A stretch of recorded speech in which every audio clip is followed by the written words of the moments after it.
Hi friends, நம்ம இன்னைக்கு என்ன பார்க்க போகிறோம்னா சின்ன கருவாடுன்னு சொல்லுவாங்க, இல்லைன்னா குஞ்சு கருவாடுன்னு சொல்லுவாங்க. அதோட வறுவல் நம்ம எப்படி செய்கிறதுன்னு நம்ம தெரிஞ்சுக்கலாம். வாங்க ஃப்ரெண்ட்ஸ், வீடியோக்குள்ளே போய் நம்ம தெரிஞ்சுக்கலாம்.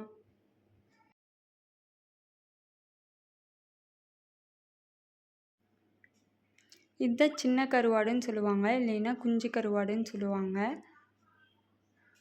ஃபஸ்ட்டு நம்ம சுடு தண்ணியில் போட்டு ஒரு அலசி எடுத்துக்கலாம். செகண்ட் பச்சை தண்ணியில் போட்டு ஒரு அலசி எடுத்துக்கலாம். ஏன்னா அதில் கல் மண்ணெல்லாம் இருக்கும், அது ரிமூவ் ஆயிரும். ஒரு கடாயில் எண்ணெய்,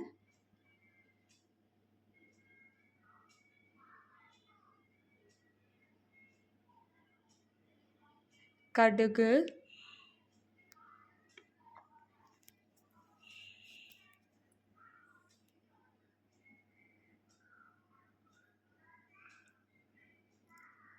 கடுகு பொரிஞ்சதுக்கப்புறம் பூண்டு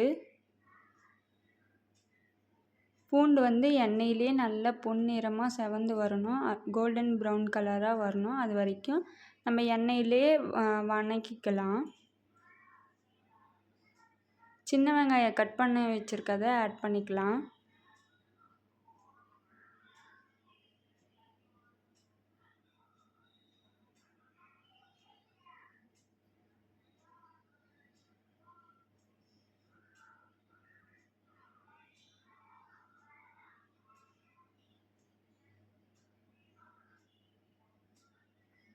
கறிவேப்பிலை,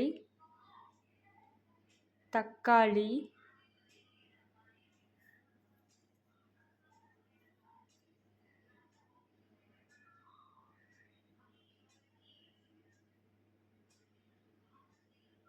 மஞ்சத்தூள்,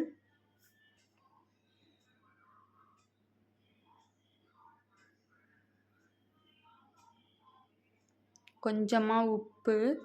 ஏன்னா கருவாட்டிலே உப்பு இருக்கும், அதனால் கொஞ்சமாக மட்டும் ஆட் பண்ணிக்கோங்க.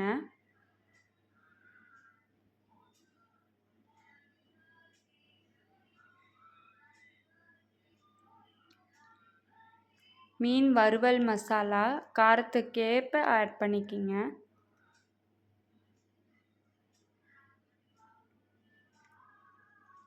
தண்ணி, ஏன்னா மசாலா வாசனையெல்லாம் போகணும்ல, அதனால் தண்ணி ஆட் பண்ணி அந்த வாசனை போகிற வரைக்கும் நம்ம கொதிக்க விட்றோம். அது வாசனை போனதுக்கப்புறம் கருவாடை ஆட் பண்ணி அந்த மசாலா கூட கருவாடு வணங்குற வரைக்கும் நல்லா இது பண்ணிக்கிறோம், ஒன்று சேர்கிற வரைக்கும் வணக்கிக்கிறோம். ஆல்ரெடி கருவாடு வேறு சுடு தண்ணியில் நம்ம போட்டு எடுக்கிறப்ப லைட்டாக வெந்திருக்கும், அதனால் ஒரு லைட்டாக மிக்ஸ் ஆகிற வரைக்கும் மட்டும் நம்ம கருவாடு வச்சுருந்தா போதும். ஒரு 3 மினிட்ஸ் 4 மினிட்ஸ் வச்சுருந்தா போதும், கருவாடு வறுவல் ரெடி ஆயிரும். Thank you friends.